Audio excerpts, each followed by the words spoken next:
Hello and welcome to my vlog. Today we're going to talk about how does the spirit realm implements the word of God. God isn't there saying exactly what should be done. No, God works as an organization on earth works. Orders are given from above. Managers take those orders and give those to lower and lower managers and workers. The Spirit Zabdial explains to us how the spirit world really implements the Word of God. Let's start. We think of God in heaven as a place where our Supreme Lord has everything ordered, perfectly ordered, a machine with gears and cogs that run for infinity without any required maintenance, a utopia where there is no need for improvement. According to Spiritism, Earth is an imperfect representation of heaven. From this, we are to understand that there are organizations, learning centers, work, architecture, etc., all of the required components that we need on Earth to run a large city or a nation, which also play a role in heaven. Hence, nothing is static. Like the time-lapse video of a busy city center, the higher celestial spheres are constantly in motion. This motion must be orchestrated by a sophisticated organization.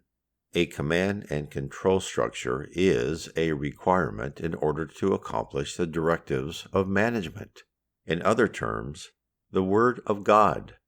I have written about the organization of certain sections of the higher planes, but I have not detected a good explanation of the process of decisions being turned into actions through multiple layers of management in the spirit world.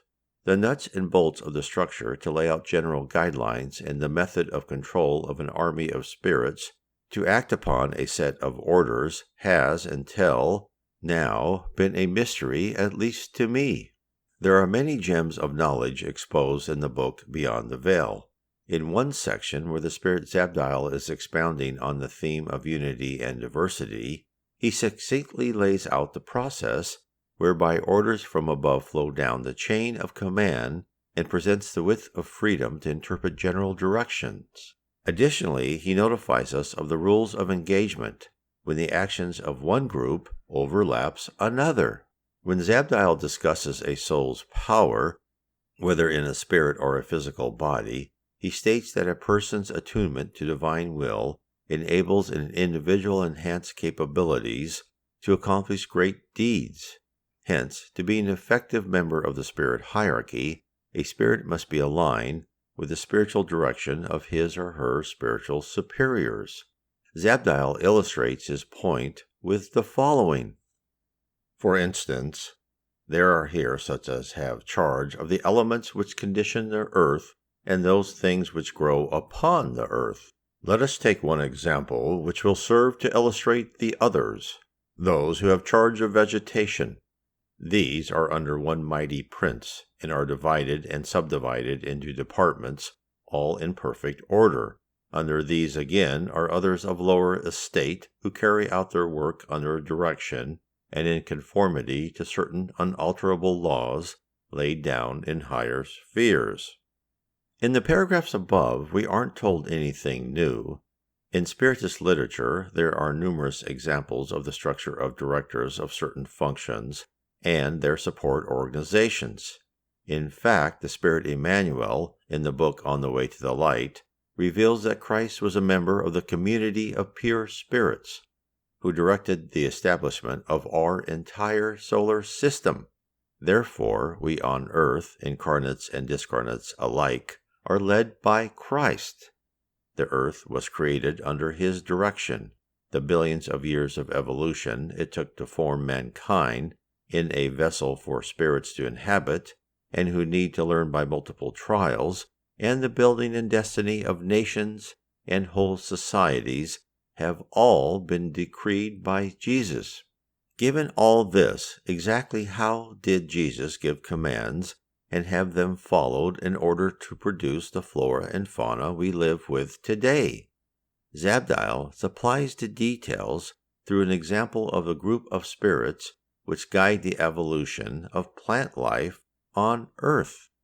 It would seem, then, that one rule they must observe in their work is that, having planned out any scheme of development for a family of plants, that scheme must be pursued in its main elements and essentials to its natural consummation. All their armies of subordinates are kept within the limits of that unalterable law of evolution. If an oak family is planned, then an oak family that must remain.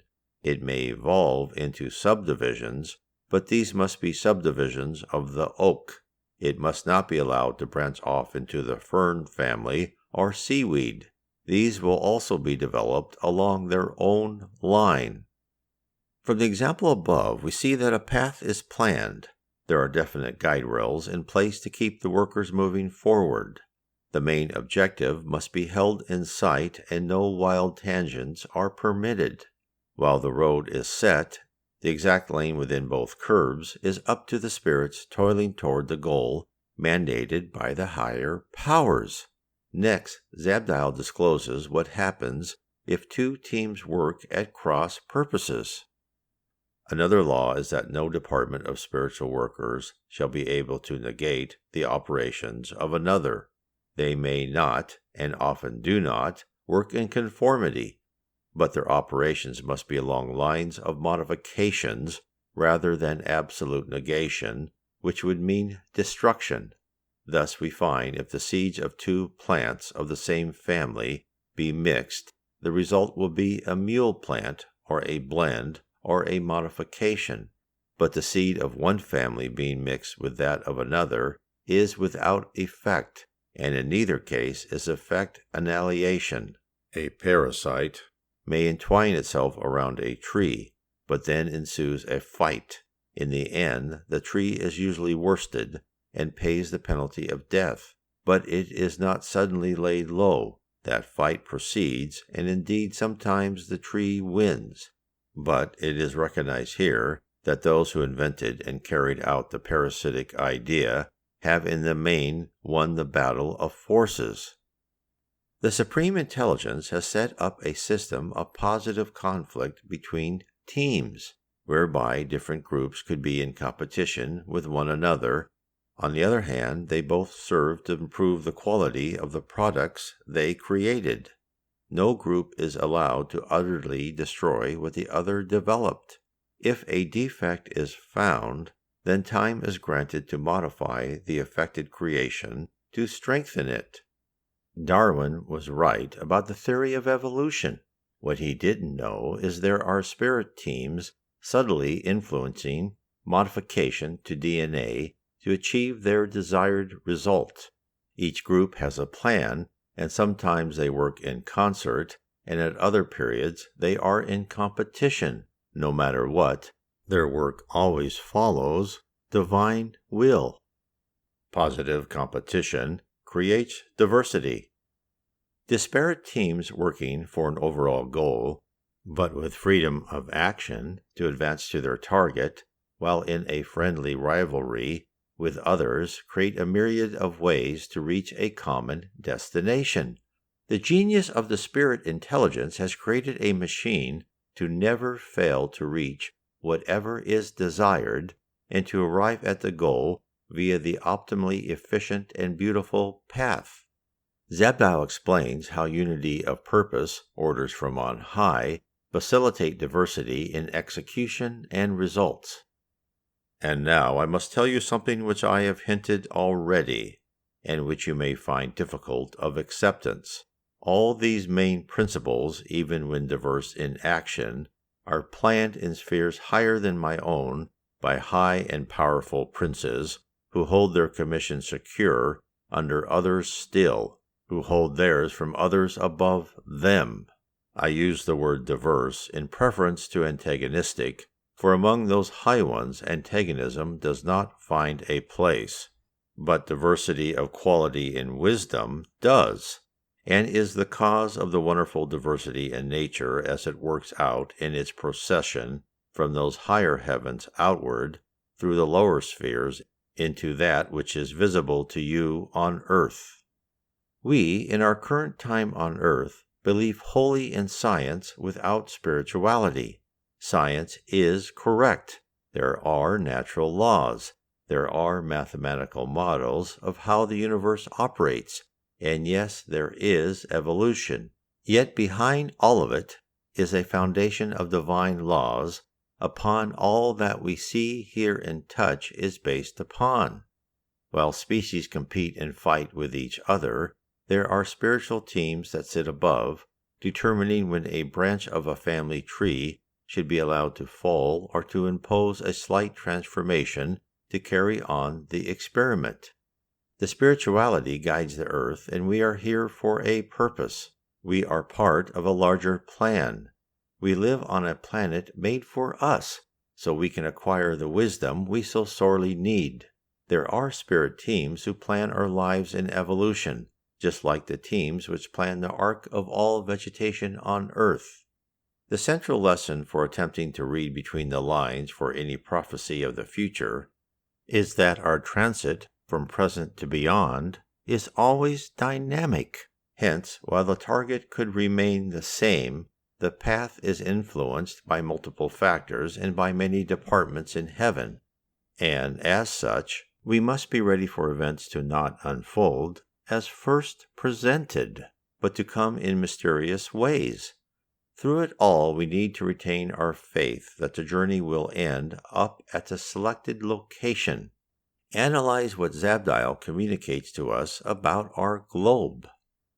And yet, when you consider the stars of different size and complement, and the waters of the sea, naturally still, but by the motion of the earth and the gravitation of bodies at a distance, allowed to have no rest, and then the more rarefied atmosphere which, also responding to the pulls and pushes of the forces which impinge upon the earth, whips into motion the heavier liquid, and all the diversity of form and color of grass and plant and tree and flower and insect life, and life more evolved, the birds and animals, and of the continuous movement among them all, and the way in which they are permitted one to prey upon another, and yet not to annihilate wholly, but every species must run its race before it pass away.